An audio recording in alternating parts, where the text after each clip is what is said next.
Good afternoon, one and all. So today my topic is sales organization structure. So sales organization structure basically refer to the structure or the plan of the sales team. So first we'll discuss about what is sales organization. So sales organization, we can say, is the grouping or the division of the sales performing activities into various personnel or members of the company, or we can say the employees of the company, in order to achieve the sales target according to the sales plan that the particular company have. So now we'll discuss the types of the sales organization, and there are 6 types of sales organizations. First one is the line sales organization. The second one is the line and staff sales organization. The third one is functional sales organization. Fourth one is committee sales organization, and the last one is divisional structures. So we'll discuss about these in different videos. Discuss about the line sales organizational structure, and this is the simplest and the oldest form of organizational structure, also known as the military or vertical organizational structure. So this type of structure is often used in smaller firms or the firms which have limited number of members in them. So as there are limited number of members in the firm, their responsibilities and the work are pretty much clear, and it is also nearly impossible for an individual to shift their work or responsibility to some other individual, and the responsibility and the accountability flows from bottom to top, and the authority that flows from top to bottom in this type of organizational structure. We'll discuss about the line and staff organization.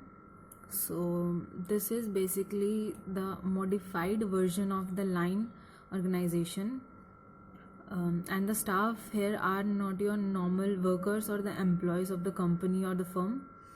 The staff here are the experts or the specialists in the organization. So in this organization also, the authority flows from the top to bottom, and the responsibility and accountability flows from bottom to top.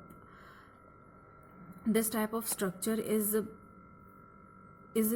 basically can be found in medium or larger firms.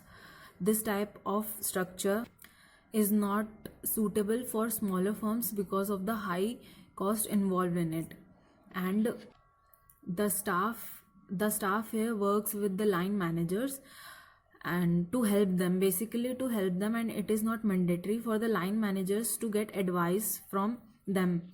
They can work on their own, but if in case they need some expert advice, they can go to the staff members that are specialists, but it is not mandatory for the line managers to go and ask for their advice on every step.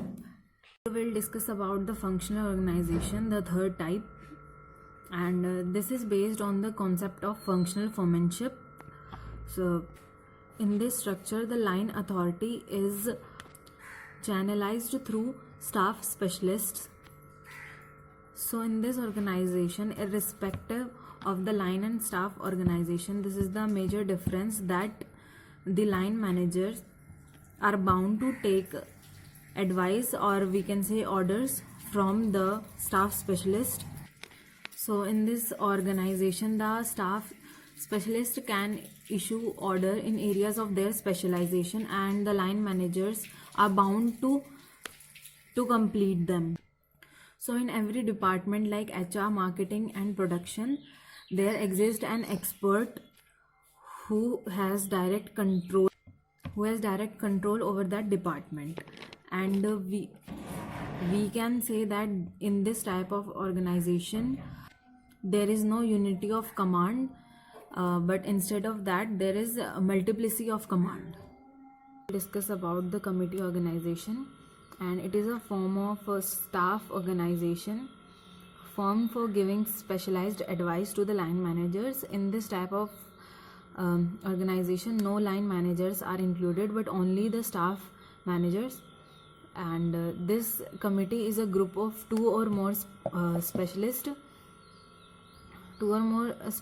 appointed or nominated to discuss some specific task or issue that is in the organization. And there are two type of committees, that is on the basis of duration and on the basis of purpose. Discuss about the project organization, and as the name suggests, project, this type of structure is accumulated to perform a specific or a certain task. This structure or this task is led by the project manager, and he can draw specialists from different sectors to complete the given task. And the project manager is responsible for the coordination of the personnel working on the project.